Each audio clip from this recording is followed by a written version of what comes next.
இல்லையா இல்லையா? சந்தோஷமா இருக்கிறவங்க அலைய சொல்லாமா? இல்லையா? ஆமென். எடுத்துக்கொள்வோம்.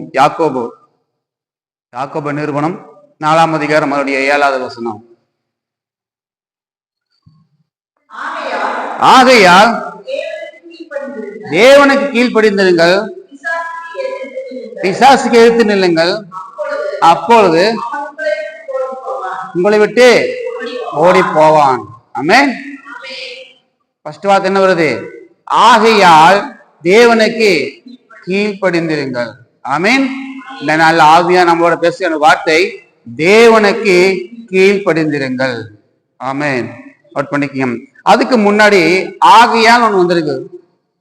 ஆமென். ஆகையால் கமா பார்ப்போம். ஆகையால் அப்படின்னா முன்னாடி ஏதோ விஷயம் சொல்லப்பட்டிருக்கிறது. முன்னாடி ஏதோ விஷயம் சொல்லப்பட்டிருக்கிறது. ஆமென். ஹல்லேலூயா. ஆமென். யாக்கோபு 4ஆம் அதிகாரம் அதனுடைய 1ஆம் வசனம் வாசிக்கலாமே. உங்களுக்குள்ளே யுத்தங்களும் சண்டைகளும் இதனாலே வருகிறது, உங்கள் அவைகளில் போர் செய்கிற இச்சையினால் அல்லவா? அடுத்த வசனம். நீங்கள் இச்சித்தும் உங்களுக்கு கிடைக்கவில்லை, நீங்கள் கொலை செய்தும் பொறாமை உள்ளவர்களாய் இருந்தும் அடை கூடாமல் போகிறீர்கள். நீங்கள் சண்டையும் யுத்தமும் பண்ணியும், நல்ல கவனிங்க, விண்ணப்பம் ஜெபம் பண்ணாத இருக்கிறதுனாலே உங்களுக்கு சித்திக்கிறது இல்லை. நோட் பண்ணிக்கங்க. ஹல்லேலூயா. 1ஆம் வசனம் வாசிங்க. உங்களுக்குள்ளே யுத்தங்களும் சண்டைகளும் இதனாலே வருகிறது, உங்கள் அவயங்களில் போர் செய்கிற இச்சையினால் அல்லவா? ஆமென். ஹல்லேலூயா. ஏன் சண்டை, ஏன் யுத்தம்? அவங்களிலே போர் செய்கிற இச்சை. ஹல்லேலூயா. சண்டை யுத்தம் அப்படி இருந்து என்ன பண்றீங்க? ஜெபம் பண்ணாதனாலே பிரச்சனை போராட்டம். ஆமென். ஜெபம் பண்ணாதனாலே பிரச்சனை போராட்டம். 3 வேளை சாப்பிட்றோம், வெளியே போறோம், வரோம், எல்லாம் செய்யறோம். ஆனா ஜெபம் பண்ணாம தூங்கிடுறோம், ஜெபம் பண்ணாம எல்லா வேலையும் செய்யறோம். அதனாலதான் சண்டை போராட்டம். ஏன் சித்திக்கிறது இல்ல? ஜெபம் பண்ணாதனாலே உங்களுக்கு காரியங்கள் சித்தி இருக்கிறது இல்லை, அப்படின்னா வாய்க்கிறது இல்லை. ஜெபம் பண்ணியே கிடைக்க மாட்டேன்னு புலம்புறோம், ஜெபம் பண்ணாம சித்திக்கிறது இல்லை. ஏன் சித்திக்கிறது இல்லை? ஹல்லேலூயா. ஆமென். ஆதியாகமம் 39ஆம் அதிகாரம் 2வது வசனம். ஆதியாகமம் 39ஆம் அதிகாரம் 2வது வசனம்.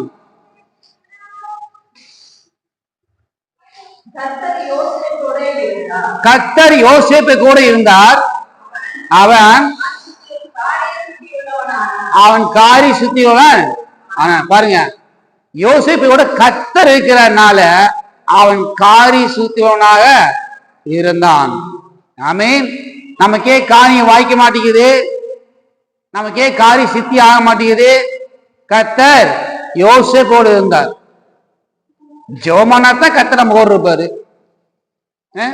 நம்ம ஜெபம் பண்றது இல்ல, எப்படி காரியம் வாய்க்கும்? ஆமென். தொடர்ந்து யாக்கோபு அதிகாரம் எடுத்துக்கொள்ளுங்கள்.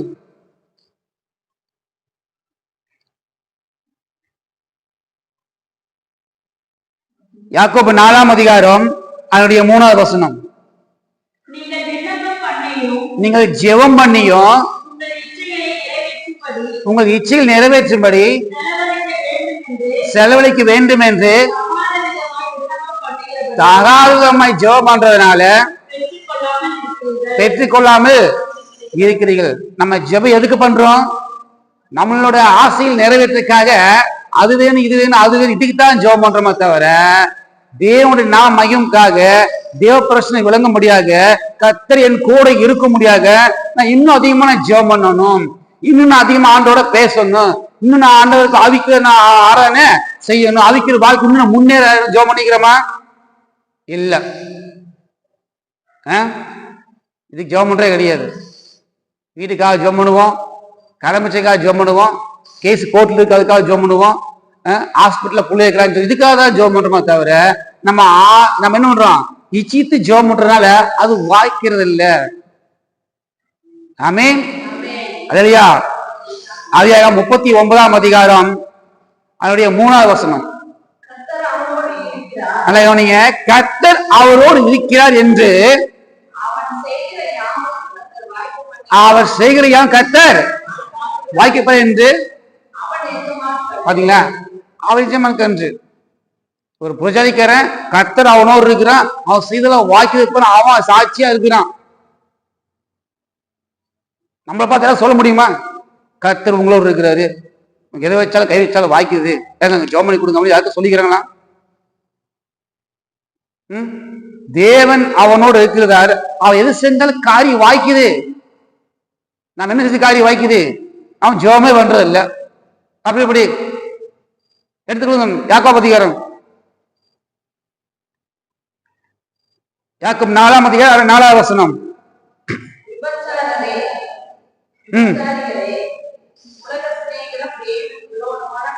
நிறுத்தி படிங்க, நிறுத்தி படிங்க.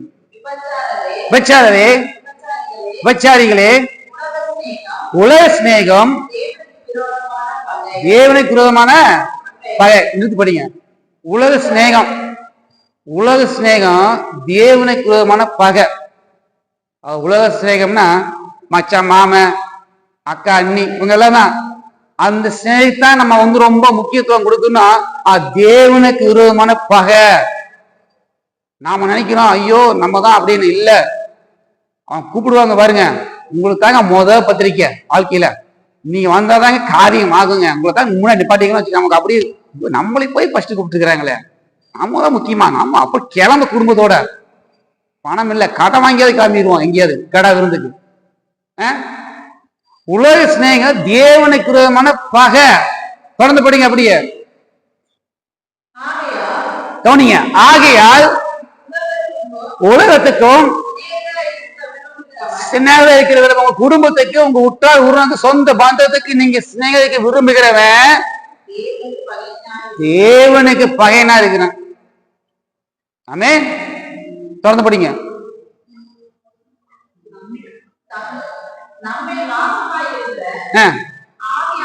ஆவியானவர்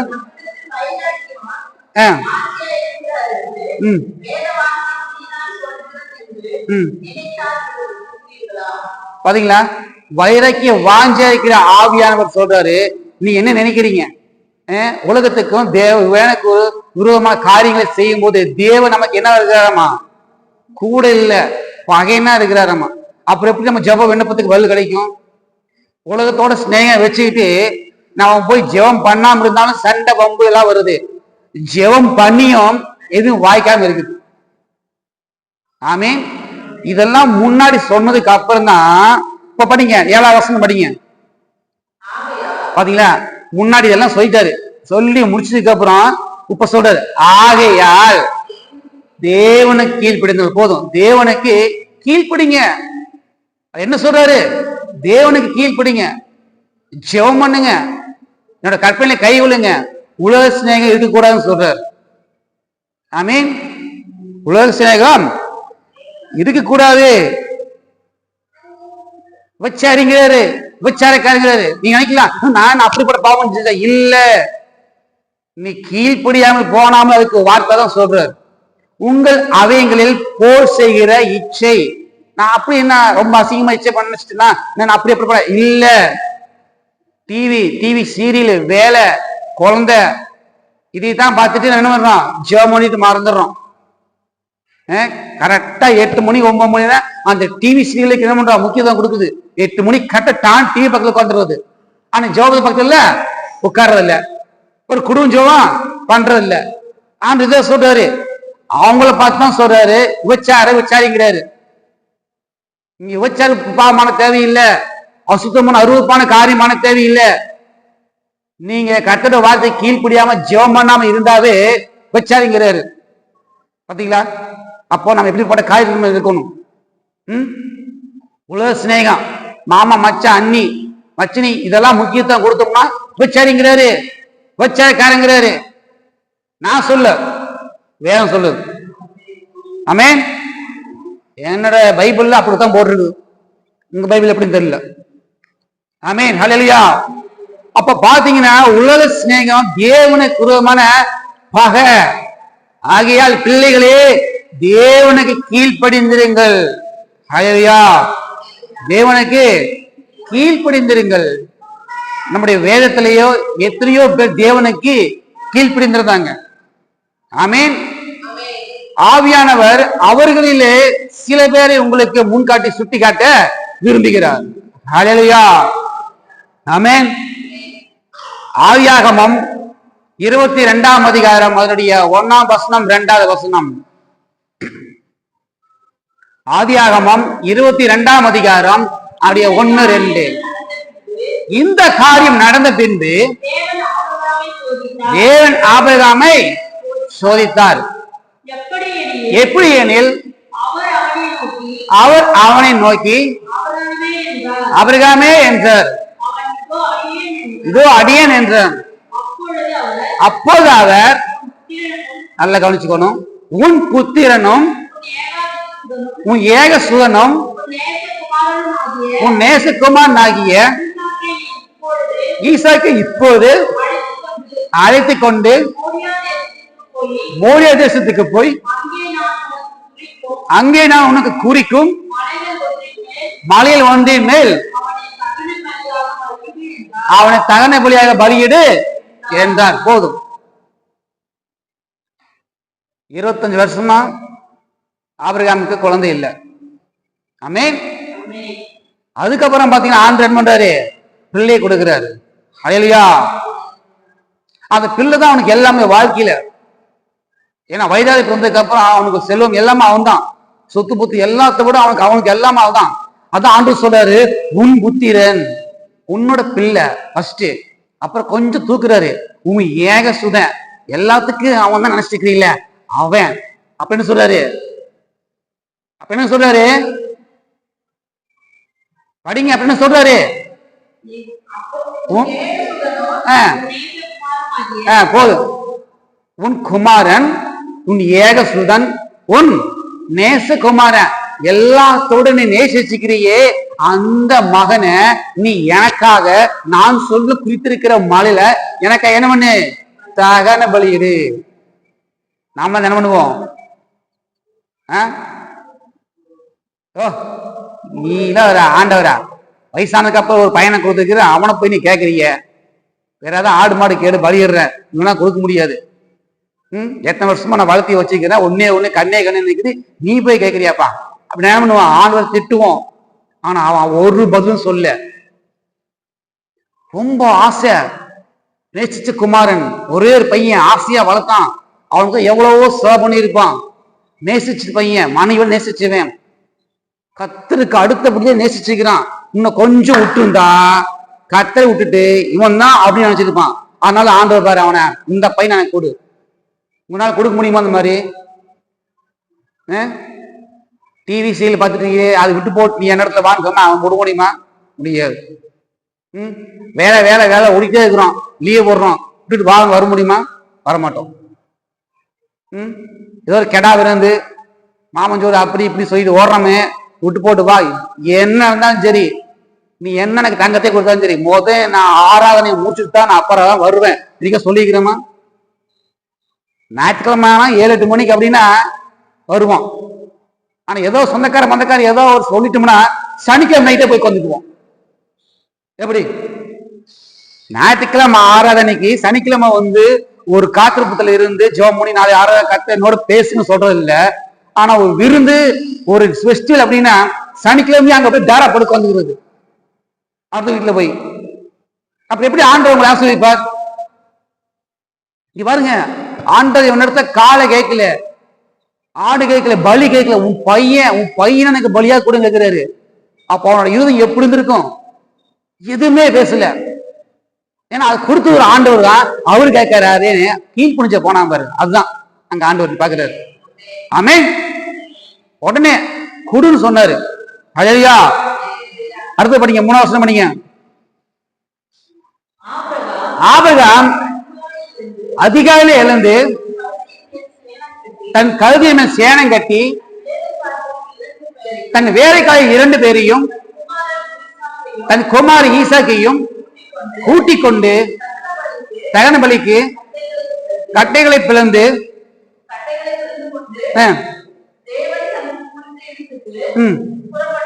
பாத்தீங்களா?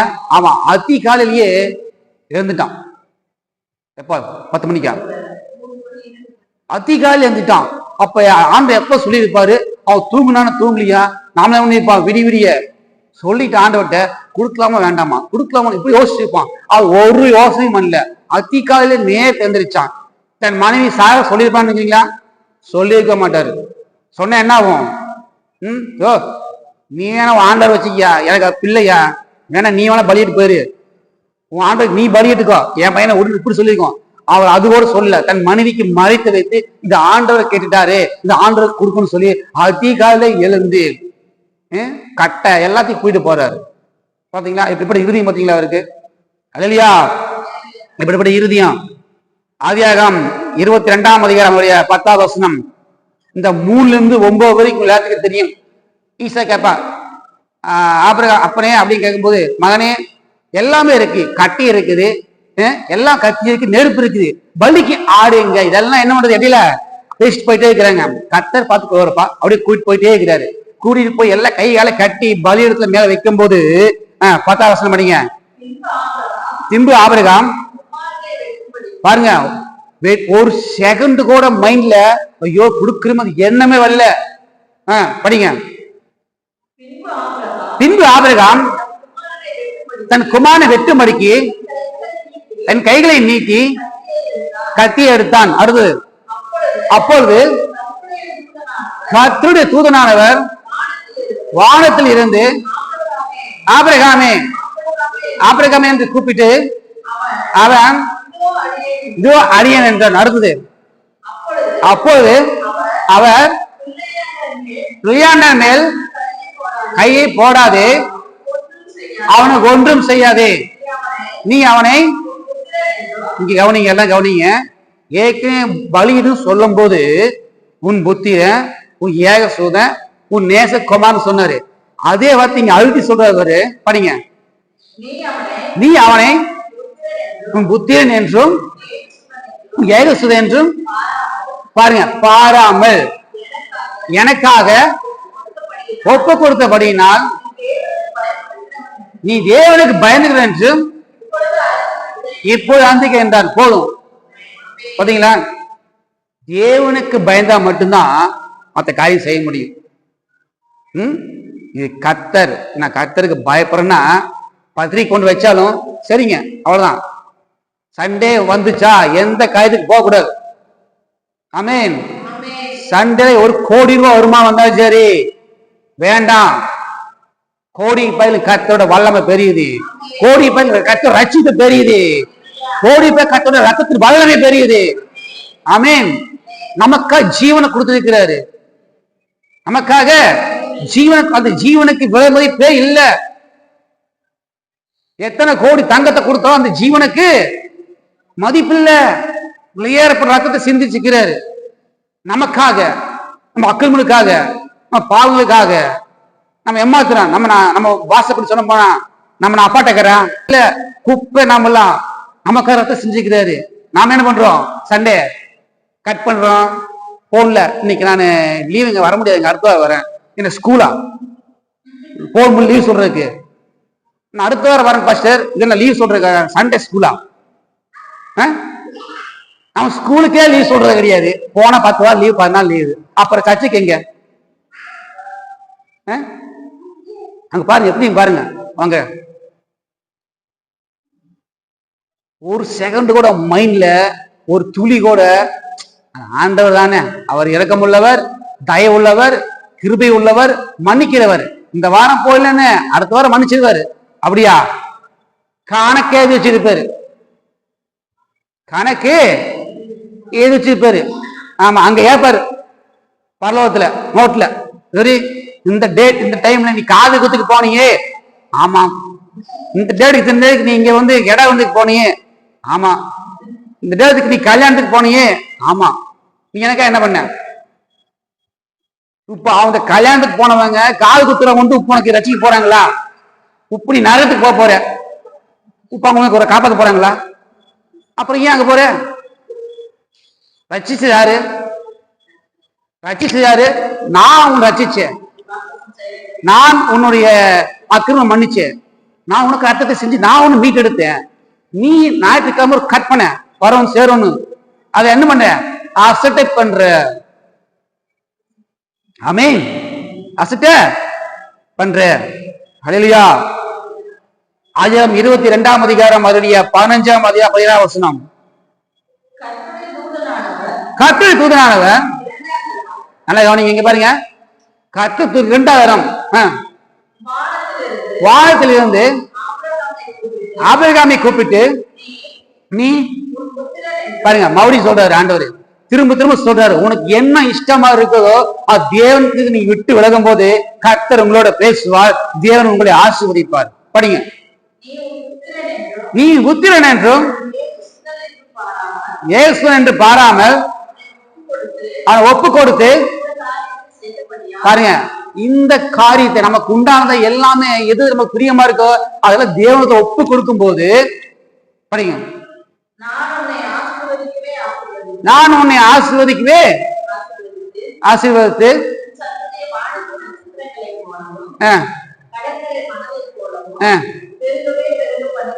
போதும் பெருகவே பெருகுன்னு சொல்றாரு. இல்லையா? நீ உனக்கு உண்டானது எல்லாம் நேசம், பாசம், அன்பு, சொந்த பந்தம் எல்லாத்தையும் என்ன பண்ண விட்டுட்டு என்னோடக்காக நீ ஒப்பு கொடுத்து பயந்தபடினாலே நான் உன்னை ஆசீர்வதிப்பேன். அல்லையா? ஏன் ஆசீர்வாதம் இல்ல? ஏன் கை பலன், நான் சம்பாரிச்சேன், நான் பண்ணேன், நான் செஞ்சேன், ஒண்ணும் பண்ண முடியாது. ஆமென். ஒரு மாசத்துக்கு படுக்க போட்டா நான் பலனே இல்லை, அப்படிங்க வேலைக்கு போவேன். என் புத்தி, என்னோட ஞானம், நான் படிச்ச ஞானம், நான் வேலை செஞ்ச எக்ஸ்பீரியன்ஸ் ஒண்ணு வேலைக்காகாது. ஆமென். யோசேப்போட கர்த்தர் இருந்தனாலதான் அவன் காரி சுத்தி வரான். அவன் கூட இல்லைன்னா வேலை வாய்ச்சிருக்காது. நாம் நினைக்கிறோம் நம்மளுடைய ஒர்க் எக்ஸ்பீரியன்ஸ் 10 வருஷம் 20 வருஷம் தெரியும் எல்லாம் எக்ஸ்பீரியன்ஸ், அதனால இல்ல, கர்த்தர் நம்மோடு இருக்கிறதுனால நமக்கு எல்லாம் வாக்கி பண்ணுகிறார். ஆமென். அது புரிஞ்சுக்கங்க. ஹல்லேலூயா. நான் உன்னை ஆசீர்வதிக்கவே ஆசீர்வதித்து உன்னை பெருக பண்ணுன்னு சொல்றாரு. அது மட்டும் இல்ல, அடுத்தது படிங்க 17.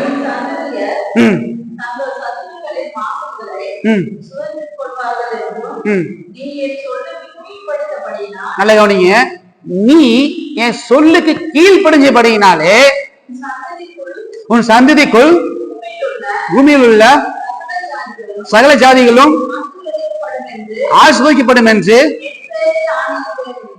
என் பேர் ஆணையிட்டு என்று கர்த்தர் சொல்கிறார் என்றார்.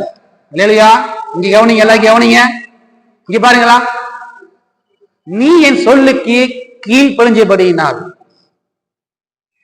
அவர் என்ன சொன்னார்? சொன்னாரு, நீ உன் ஏக சுதனும் உன் புத்திரனும் உன் நேசுகமா எனக்கு பலின்னு சொன்னாரு. சொன்ன கீழ்ப்படிஞ்சானா? கீழ்ப்படிஞ்சதுனால அவனை ஆசீர்வதிக்கிறாரு, பெருகவே பெருக பண்ணிடுறாரு. அவர் நிமித்தம் தான் இன்னைக்கு நம்ம ஆசீர்வாதமா இருக்கிறோம். ஆமென். ஆபிரகாமே உன் நிமித்தம் பூமியில சகல ஜாதியில ஆசீர்வதிக்கப்படும். நம்மளால யாரும் ஆசீர்வதிக்கப்பட்டிருக்கிறாங்களா? சொல்லுங்க. நம்மளால என்னால ஆசீர்வாதம் சொல்ல முடியுமா? நம்மளே ஆசீர்வாதமா இல்ல, அப்ப எங்களை மத்தவங்களுக்கு ஆசீர்வாதம் பண்ண முடியும்? நம்மளே கீழ்படியது இல்ல, அப்ப எங்களை மத்தவங்கள பண்ண முடியும்? பாருங்க, கடைசி சொல்றாரு ஆண்டவர், என் மேலே ஆணையிட்டேங்கிறாரு, சத்தியம் பண்றாரு. நல்ல கவனிங்க, என் மேலே ஆணையிட்டேன். ஏன் அவர் மேல சத்தியம் பண்றாரு? ஏன் அவர் மேல ஆணையிடுறாரு? இல்லையா? ஏன் அவர் மேல ஆணையிடுறாரு? எபிரேயர் எடுத்துக்கொள்ளுங்க, எபிரேயர் 6ஆம் அதிகாரம் அவருடைய 13வது வசனம். எபிரேயர் 6ஆம் அதிகாரம் அவருடைய 13வது வசனம். ஆபிரகாமுக்கு தேவன் வாக்குத்தத்தம் பண்ணின போது ஆணையின்படி, நல்ல கவனிங்க, தம்மிலும் பெரியவர் ஒருவர் இல்லாதபடியினாலே அவருக்கு தானே ஆணையிட்டு நிச்சயமாக போது நிச்சயமாக நான் ஆசீர்வதிக்க ஆசீர்வதித்தார். இல்லையா? ஆமீன். ஒரு சத்தியம் பண்ணோம்னா அவனோட பெரியவங்க சத்தியம் பண்ணுவாங்க. ஆனா இந்த பூமி உலகத்துல, இந்த பரலோகத்துல அவரோட பெரியவர் ஒருவருமே இல்லை. ஆனா என்ன பண்ணணும்? ஆணையிட்டு கொடுக்கணும். அதனால என்ன, கர்த்தர் மேலே ஆணையிட்டு கொடுத்தார். ஆமீன். இல்லையா? அவர் மேலேயே சத்தியமா என் மேல உன்னை ஆசீர்வதிக்க சொன்னாரு. பாத்தீங்களா எப்படி இந்த அளவுக்கு? எதனால? வசனம் மேல நீ கீழ் படிஞ்சதுனால நான் என் மேல சத்தியம் பண்ற, நான் என் மேல ஆணையிடுற, உன்னை ஆசீர்வதிப்ப, உன்னை பெருக பண்ணுவேன் அப்படிங்கிறார். இல்லையா? முதலாவது பார்த்தோம், ஆபிரகாம் தேவனோட வார்த்தைக்கு கீழ் படிச்சதுனால பூமியில சகல ஜாதி ஜனங்களும் அவர் நிமித்தம் ஆசிரிக்கப்பட்டிருக்கிறாங்க. அவர் மேலே ஆணையத்தை கொடுத்திருக்கிறார். அல்லேலூயா, ஆமென். அல்லேலூயா. இரண்டாவதாக ஆதியாகமம் 26ஆம் அதிகாரம் அவருடைய 1வது வசனம். அடுத்தது தேவனுக்கு யார் கீழ்ப்படிஞ்சு பார்க்கலாம். ஆதியாகமம் 26ஆம் அதிகாரம் அவருடைய 1வது வசனம். ஆபிரகாம் நாட்களில் உண்டான பஞ்சத்தை அல்லாமல் இன்னும் ஒரு பஞ்சம் தேசத்தில் உண்டாயிற்று. அப்பொழுது ஈசாக்கு பெலிஸ்துக்கு ராஜாவாகி சேராக்கு பாருங்க, கேராவுக்கு போன. ஏன் கேராவுக்கு போனா அப்படின்னா, அதே 26ஆம் அதிகாரம் 2வது வசனம் மொத்தம் படிங்க. 26:2. கர்த்தர் அவனுக்கு தரிசனமாகி நீ எகிப்துக்கு போகாமல் நான் உனக்கு சொல்லும் தேசத்தில் குடியிரு. போதும். ஏன் அவன் கேராவுக்கு போனான்னா, கர்த்தர் சொல்லிக்கிறாரு நீ எகிப்துக்கு போகாத, நான் சொல்ல தேசத்திலே நீ இரு. அல்லேலூயா, ஆமென். எகிப்து உலகம், நீ உலகப்பிரமான காரியத்துக்கு நீ போகாத. இல்லையா? நான் தேசத்திலே நீ இரு. 3வது வசனம். இந்த தேசத்திலே வாசம் பண்ண நான் உன்னோடு இருந்து. போதும். இந்த தேசத்துல நீ வாசம் பண்ணு, நான் உன்னோடு வந்து உன்னை ஆசீர்வதிப்பேன். அல்லேலூயா, நான் உன்னை ஆசீர்வதிப்பேன். 26:4 வசனம். ஆபிரகாம் பாருங்க, கர்த்தர் சொல்றாரு ஈசா கிட்ட, ஆபிரகாம் என் சொல்லுக்கு கீழ்ப்படிந்து என் விதிகளையும் என் கற்பனைகளையும் என் நியமங்களையும் என் பிரமாணங்களையும் கை கொண்டு படித்தார். போதும். ஆபிரகாம் அப்பா, அதாவது ஆபிரகாம் உங்க அப்பா ஆபிரகாம் என் சொல்லுக்கு கீழ்ப்படிஞ்சு என் நியமம் என் கட்டளை என் பிரமாணம் என்ன பண்ணா கை கொண்டான். இல்லையா? நியாயப்பிரமான மோசே காலத்துல வந்துச்சு. ஆமீன். நியாயப்பிரமான மோசேன் காலத்துல தான் வந்தது, இப்ப இல்ல. ஆனா ஆபிரகாம் அப்பவே பாத்தீங்கன்னா நியமங்களை கை கொண்டிருக்கிறாரு, கட்டளை கை கொண்டிருக்கிறாரு, பிரமாண கை கொண்டிருக்கிறாரு. அவர் கை கொண்டபடி நீ என் சொல்லுக்கு என்ன பண்ற, கீழ்ப்படிஞ்சிரு. நீ அங்கீங்க அலைய வேண்டாம், அங்கீங்க சுத்த வேண்டாம், நான் உனக்கு தேசத்துக்கு சொல்றேன், நீ அங்க கூடியிருங்கிற, நீ அங்க வாசம் பண்ணு, நீ எகிப்துக்கு போகாத. ஏன் எகிப்துக்கு போனா? இந்த ஊர்ல என்ன இல்ல, வேலை இல்ல, பஞ்சம், பஞ்சம், ஒன்றுக்கு வழி இல்ல. சரி, எகிப்துக்கு போன என்ன பண்ணலாம், பிழைக்க போலாம் அப்படின்னு என்ன பண்றாங்க, போறாரு. அப்பதான் கர்த்தர் சொல்றாரு, நீ இந்த பஞ்சத்தை பார்த்து பயப்படாத, வேலையில் பார்த்து பயப்படாத, உனக்கு பிரச்சனை போட்டு பயப்படாத, நான் உனக்கு காமிக்கிற தேசத்துல நீ வாசம் பண்ணு. அல்லேலூயா. வாசம் பண்ணு. 6ஆம் வசனம் வாசிங்க. ஈசாக்கு கேரள போதும். பாத்தீங்களா? இதெல்லாம் சொன்னதுக்கு அப்புறம் ஈசாக்கு என்ன பண்றான்? அங்கேயே குடியிருந்துட்டான். பஞ்சம் இருக்குது, இங்க பாக்குறீங்களா? பஞ்சம் இருக்குது, வேலை இல்ல, புவாக்கு ஒரு வழியும் இல்ல, கடன் கட்ட முடியல. ஆனாலும் கர்த்தர் இங்கிரு. கடன் கட்டுறதுக்கு வழி இல்ல, வேலை இல்ல, பூவாக்கு வழி இல்ல, ட்ரெஸ்ஸுக்கு வழி இல்ல, வீட்டு வாடகை கொடுக்க முடியல. ஆமா உண்மைதான். ஆனாலும் கர்த்தர் சொல்ல, நீ இங்க இரு, நீ இங்க வாசம் பண்ணு. ஏன்னா ஆபிரகாம் கீழ்ப்படிஞ்சதுனால நான் ஆசீர்வதிக்கு வாக்கு கொடுத்திருக்கிறேன். அந்த வாக்கெல்லாம் அப்படி சொல்ற நல்லா பண்ணப்பா, வாப்பாக்கு நல்லா சொன்னேன். அவன் எனக்கு கீழ்ப்படிஞ்சிருந்தான் ஆசீர்வதிச்சேன். சொன்னதுக்கு அப்புறம் தான் ஈசாக்கு கேராலே குடியிருந்தான். ஆமென். பஞ்சத்தை பார்த்து வேலையா பார்த்து நான் எழுத்துக்கு போறேன்னு சொன்னவன் ஆண்டு வாக்கு கொடுத்தனால ஆண்டு வாக்கு கீழ்ப்படிஞ்சிருந்து அவன் எங்க இருந்தான்? கேரால தங்கினான். கர்த்தர் வாழ்க்கைக்கு கீழ்ப்படிஞ்சு வந்தான். அல்லேலூயா. ஆமென். சிஸ்டர், நீங்க எப்படி சர்ச்சைக்கு வந்தீங்க? சர்ச்சைக்கு எப்படி வந்தீங்க? இல்ல அதிசயாக்கும் தான், இல்ல பிளைட்ல வருவாங்க. சர்ச்சைக்கு எப்படி வந்தீங்க? எப்படி எது மூலம் வந்தீங்க?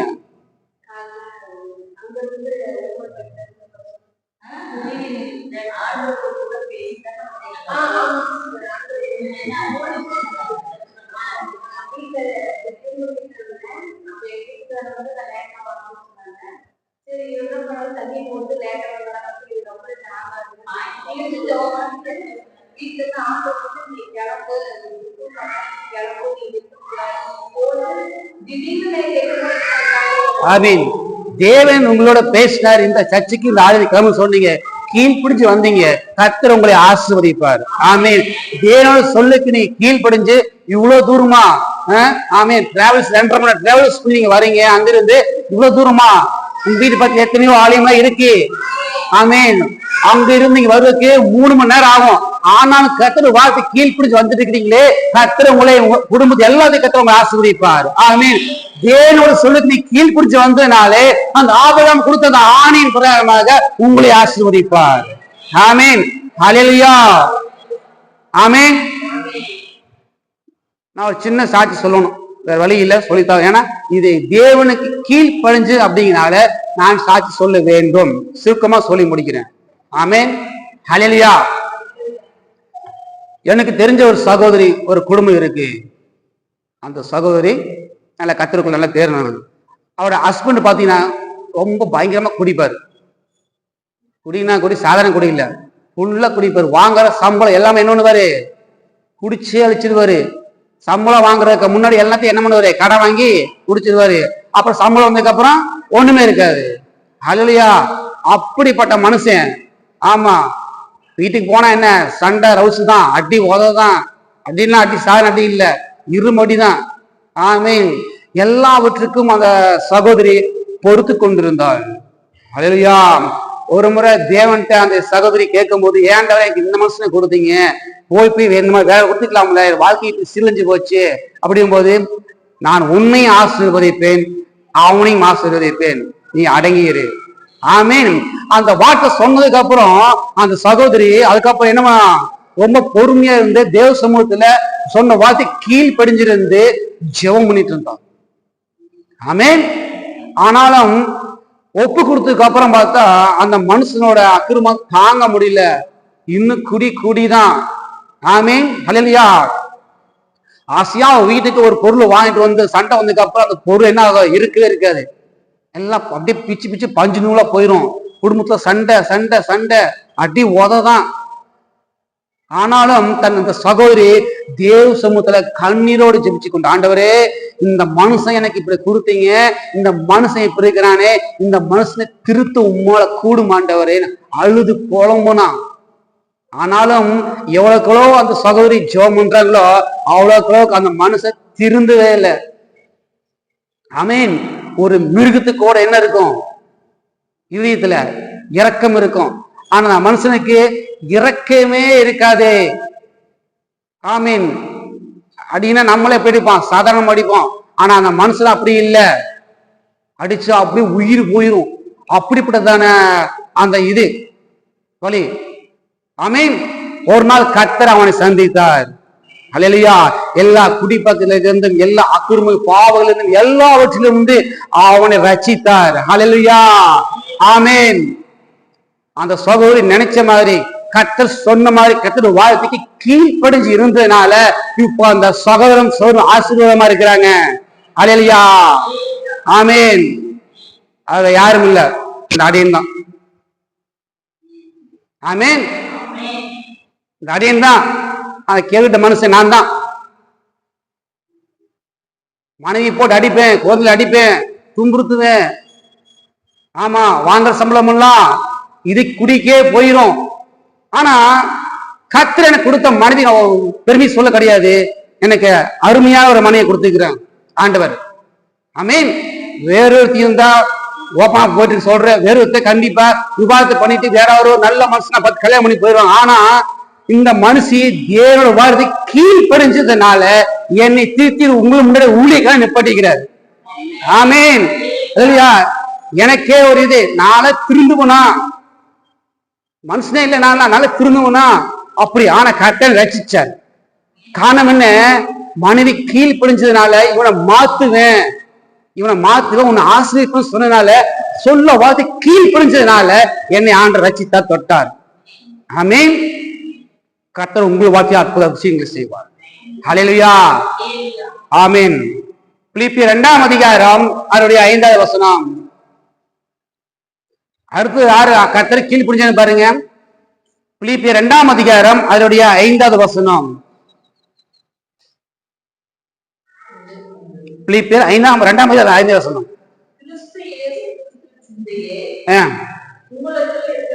கிறிஸ்து இயேசுவினுடைய சிந்தையே உங்களுக்கு இருக்க கடவுள். அது என்ன சிந்த? படிங்க தொடர்ந்து. அவர் தேவனுடைய குமாரனாய் இருந்தும் தேவனுடைய சமமாய் இருப்பத கொள்ளையான பொருளை எண்ணாமல் தம்மை தாமே வெறுமையாக்கி அடிமையின் ரூபம் எடுத்து மனுஷ சாயலர் ஆனார். இருங்க பாருங்க, இயேசு கிறிஸ்து தேவனுக்கு சமமா தேவ ரூபமா இருந்து அந்த அந்தஸ்தை ஒரு கொள்ளையான பொருளை எண்ணாமல், நாம என்ன பண்ணுவோம்? நான் யார் தெரியுமா? நான் தான் டாட்டா, அவங்க அப்படி இப்படி நம்மளை பெருமைனா பாப்பா சொல்ல தேவையே கிடையாதுப்பா. பாருங்க, இந்த பூமியை உண்டாக்குனவர், மனுஷனை உண்டாக்குன அவர் சொல்றாரு, அவர் அடிமை ரூபம் எடுத்து மனுஷ சாயலானார். இந்த போஸ்ட் ஒரு போஸ்டா நம்ம நினைப்பான், ஒரு போஸ்டுக்கு ஒரு கவுன்சிலர் நான் தான் எல்லாம் அப்படிமா. அன்னைக்கு பாருங்க, இந்த பூமியை உண்டாக்கினவர் அவர் தான், வார்த்தை சிருஷ்டித்தது அவர் தான். அவர் கொஞ்சம் கூட பெருமையே இல்லை, கீழே எப்படி பண்றாரு? தாழ்மையா தம்பி தாழ்த்தினார். பாருங்க, அடுத்த படி தொடர்ந்து படிங்க. அவர் தேவ ரூபமாய் இருந்தும் தேவனுடைய சமமாய் இருப்பதை கொள்ளாடி பொண்ணை எண்ணாமல் தம்மை தாமே வெறுமையாக்கி அடிமையின் ரூபம் எடுத்து மனுஷ சாயலானார். அவர் மனுஷரூபமாய் காணப்பட்டு மரண பரியந்தம், கவனிங்க, அதாவது சிலுவின் மரண பரியந்தமும் கீழ்ப்படிந்தவராகி தம்மை தாமே தாழ்த்தினார். பாத்தீங்களா? இந்த பூமியை உண்டாக்கினவர், வாழ்க்கையை உண்டாக்கினவர் இயேசு கிறிஸ்து, அவரே தேவனுக்கு என்னவாகமா கீழ்ப்படிஞ்சார். நம்ம ஏமாத்துறோம், நம்ம கீழ்ப்படுகிறோமா? பூமியை உண்டாக்கினவர், உங்களை என்னை உண்டாக்கினவர், அவரு கீழ்ப்படுகிறாரு தேவனுக்கு. அது எப்போ? மரண பரிந்த வரைக்கும், சிலுவின் மரண பரிந்த வரைக்கும் கீழ்ப்படிஞ்சாரு. நம்மளாம் முடியுமா? அந்த மாதிரி வட்டத்தில் நம்ம என்ன பண்ணிடுவோம்? நம்மளோட சிறுவதை காட்டிடுவோம், உள்ள இருந்து வெளியே வந்துடும், நான் யார் தெரியுமா அப்படின்னு வந்துடும். ஆனா அவரு பாருங்க, சிலுவை கடைசி வரைக்கும் அவர் என்ன பண்ணாரு? கீழ்ப்படிஞ்சே இருந்தார். ஹல்லேலூயா. ஒரு 8வது வசனம். அவர் மனுஷரூபமாய் காணப்பட்டு பாருங்க, மரண பரியந்தம், அதாவது சீரின் மரண பரியந்தமும் கீழ்ப்படிந்தவராகி தம்மை தாமே தாழ்த்தினார். அடுத்த வசனம், ஆதலால் தேவன் எல்லாவற்றுக்கும் மேலாக அவரை உயர்த்தி இயேசுவின் நாமத்தினாலே வானோர் பூலோத்தோர் பூமிக்கனுடைய முழங்கால்கள் பூமியின் கீழனுடைய யாவும் முடங்கும்படிக்கு பிதா தேவனுக்கு மகிமையாக இயேசு கிறிஸ்துவை கர்த்தர் என்று அறிக்கை பண்ணும்படிக்கு எல்லா நாமத்துக்கும் மேல நாமத்தை அவருக்கு தந்தார். எல்லாவற்றுக்கும் மேல கர்த்தனாரு உயர்த்தினார். அல்லேலூயா. நமக்கு ஏன் உயிர் வரல? இயேசு கிறிஸ்துவை கீழ்ப்படிஞ்சாரு. கீழ்ப்படிஞ்சதுனால உயர்த்தினார். இல்லையா? இப்போ ஆபிரகாம் பார்த்தோம், ஈசாக்க பார்த்தோம். ஆபிரகாம் கீழ்ப்படிஞ்சதுனால தாமிக்கு போனப்ப கீழே போனாரா? என்ன பண்ணாரு? உயர்த்தினார். அவர் செல்வ சீமானா ஆனான். ஆமீன். ஈசாக்கு கீழ்ப்படிஞ்சிருந்தான், அதனால ரொம்ப கீழே போயிட்டானா? ஐயோ நான் ரொம்ப தாழ்மையா இருக்கிறேன் அப்படின்னு போனானா? இல்ல. அல்லேலூயா. ஆமீன். பாருங்க, ஆதியாகமம் 26ஆம் அதிகாரம் அதனுடைய 13-14 வசனங்கள. ஆதியாகமம் 26ஆம் அதிகாரம் அதனுடைய 13-14. யார் ஐஸ்வரனாக்கி? ஈசாக்கு. வர வர விருத்தி அடைந்து. அதுக்கு மேல பண்டு படிங்க. ஈசாக்கு அந்த தேசத்திலே விதை விதைத்தான். கர்த்தர் அவன் ஆசீர்வதித்தான். அந்த வருஷத்திலே பாத்தீங்களா 100 மடங்கு கரையா தட்டுவோமா? 100 மடங்கு ஆசீர்வாதம். அப்படின்னா ஒரு விவசாயம் பண்ணும் போது விதைகளை போட்டோம்னா எல்லா விதையுமே முளைக்காது, உங்களுக்கு தெரியும். விதையை போட்டோம்னா சில விதை மக்கி போயிடும், சில விதை அப்படியே பாயிரம் நின்று போயிடும், சில விதை முதைச்சு 30, 60 இப்படிதான் வரும். பாய் தான் என்ன ஆகணும்? விளைச்சல் கொடுக்கும். ஆனா இங்க பாருங்க, எல்லா விதையுமே விளைச்சி எங்கேயுமே வரைக்கும் பார்த்தது கிடையாது. ஆனா கர்த்தர் பாருங்க, அந்த தேசத்துல ஈசாக்கு விளை வச்சான். போட்ட 100 விதையா இருந்தாலும் அந்த 100 விதை என்னாச்சா? 100 விதை விளைச்சி பலன் கொடுத்தது. இல்லையா? ஆமீன். ஆமா, ஒரு ஏக்கராக்கு ஃபுல்லா விளைச்சானா அந்த ஒரு ஏக்கராக்கு போட்ட விதை எல்லாமே விளைச்சு பலன் கொடுத்தது. அதனால அவன் என்னன்னா, அடுத்து படிங்க 13. அவன் பாருங்க, அதனால அந்த பலன் கொடுத்ததுனால அவன் ஐஸ்வர்யனாகி வர வர விருத்தி அடைந்து மகா பெருனானான். அவனுக்கு ஆடு மந்தையும் நாட்டு மந்தையும் அநேக வேலைக்காரங்க இருந்தபடினாலே பெலிஸ்தியர் அவன் பொறாமை கொண்டு. போதும் பாத்தீங்களா? மத்தவங்க பொறாமப்படுற அளவுக்கு கர்த்தர் அவனை உயர்த்தி வச்சிருக்கிறார். ஹல்லேலூயா. ஆமா, தேவனுக்கு நம்ம கீழ்ப்படியும் போது கர்த்தர் நம்மளையா அந்த மாதிரி என்ன பண்ணுவாரு? உயர்த்தி வைப்பார். ஹல்லேலூயா. ஆமென். லூக்கா 2ஆம் அதிகாரம் அதனுடைய 51வது வசனம். லூக்கா 2ஆம் அதிகாரம் அதனுடைய 51வது வசனம்.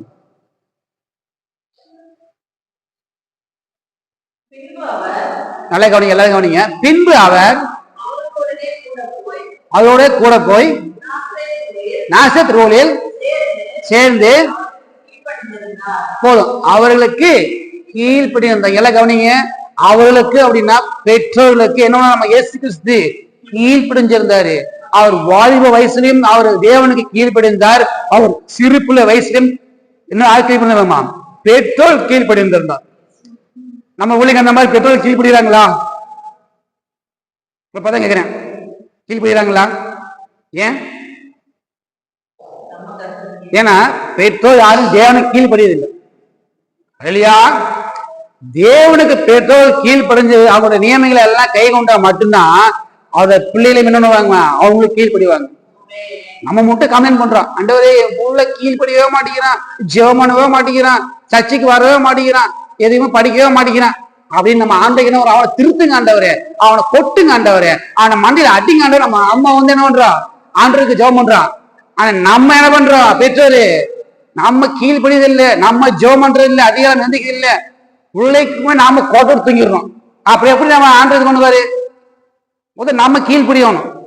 அப்பதான் பிள்ளை என்ன கீழ்படிவாங்க. கத்தவங்களுக்கு கணக்கு கேட்பார் இல்லையா, கத்தவங்கத்துல கணக்கு கேட்பார். நான் சொல்ல கத்த சொல்றாரு. ஆமா, மோசையை பார்வோனுடைய குமாரத்தை எடுத்து கொண்டு போது இந்த பிள்ளையை நீ எனக்காக வளர்க்கணும்னா கொடுக்குறாரு. ஆமீன். ஏன் எல்லாத்துக்கும் ஒவ்வொருத்துக்கும் பிள்ளை கொடுக்குறாரு, கொஞ்சம் இருக்கான் இல்ல நல்லா வளர்த்தி எனக்கு சோறு போடுவான், எனக்கு கஞ்சி ஊத்துவாங்க அப்படின்ட்டான். என் பையன் என்ன பண்றாங்க, டாக்டருக்கு படிக்கிறான், என்ன பண்ண போறான், என்னை காலில் கூட்டிட்டு போவான், பங்களா கட்டிய குடி வைப்பான், அதுக்கோசரமா புள்ள வயசாயிடுச்சுன்னா புள்ளதான் எனக்கு கஞ்சி ஊத்துவாங்க அப்படி புள்ள இருக்கான். எல்லாமே கிடையாது. தேவனுக்காக வளர்க்கறதுக்காக, தேவ சந்ததி பெருவதற்காக மட்டும்தான் உங்களை பாக்கியத்தை கொடுக்குற, பிள்ளைகளை கொடுக்குற. அதை தெரிஞ்சுக்கீங்க. பையன் கஞ்சி ஊத்துவான், புள்ள கஞ்சி ஊத்துக்கோசம் பிள்ளைய வளர்க்காதீங்க. கர்த்தர் சொல்றாரு, இந்த பிள்ளையை நீ எனக்காக வளர்த்து, நீங்க ஒவ்வொருவரும் கர்த்தர் பிள்ளைனும் உங்க பிள்ளைய கர்த்தருக்காக தான் வளர்க்கணும். ஜோமனை கத்துக் கொடுக்கணும், நல்ல ஒர்ஷிப் பண்ண கத்துக் கொடுக்கணும், பயிற்சி கத்துக் கொடுக்கணும். பயில் படிக்கியா சோறு போடாதீங்க. ஏன்னா நீங்க கீழ்ப்ப உங்களுக்கு சோறு போட மாட்டாரு. நீங்க கீழ்ப்பஞ்சாதான் உங்களுக்கு ஆசீர்வாதம். அதனால இந்த நாள் இருந்து வார்த்தையின் பிரகாரமாக தேவனுக்கு கீழ்ப்படிந்திருங்கள். உங்க பிள்ளைகளுக்கு கற்று கீழ்ப்படிங்க, கற்றுக் கொடுங்க. அப்போதான் அந்த பிள்ளைகளுக்கு ஆசீர்வாதமா இருக்கும். அவங்க பெருசு நல்லா வளர்ந்ததுக்கு அப்புறம் அவங்க கற்றுக் கொடுப்பாங்க. அல்லேலூயா. ஆபிரகாம் ஈசா கத்துக் கொடுத்தாரு, ஈசாக்கு யாக்கோபு கத்துக் கொடுத்தாங்க. அப்படியே தொடர்ந்து கத்துக் கொடுத்துட்டே வராங்க. நம்ம என்ன பண்றோம், நாமளும் கத்துக்கிறது இல்லை, பிள்ளைகளுக்கும் சொல்லிக் கொடுக்கறது இல்லை. அப்புறம் அவங்க பெரியலாகி அதே பழக்கம் தான் வரும். ஆமே. பெடுங்க யாக்கோபு 4 அதிகாரம் 7 மாசம் பெடுங்க.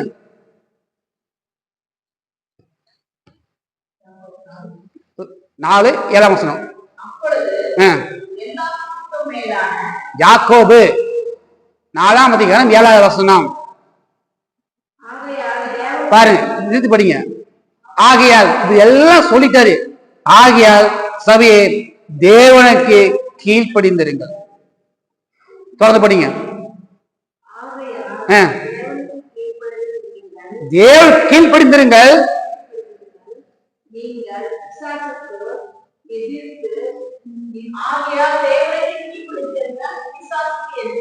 அடுத்தது படிங்க. தேவனை கீழ்ப்படிந்திருங்கள், பிசாசு சேர்த்திருங்கள், அப்பொழுது உன்னை விட்டு ஓடி போவான். ஆமீன். ஏன் பிரச்சனை, சண்டை சண்டை வர பிசாச உட்கார வச்சுக்கிட்டு முடிச்சுட்டு ஏன் உங்க கூட உட்காந்துருக்கிறான். தேவனை கீழ்ப்படியது இல்லை, அவன் உட்காந்துட்டு சண்டை மூட்டி விட்டுருக்கிறான். தேவனுக்கு கீழ்ப்படிஞ்சது அவட நியம கட்டையில நீங்க கை கொண்டீங்கன்னா அவன் உங்களை விட்டு ஓடி போவான். சண்டை பிரச்சனை போனா வராது. கர்த்தர் உங்களோடு இருக்கிறனால கர்த்தர் உங்களை ஆசீர்வதிக்கிறார். அல்லேலூயா. நிக்கலாமா?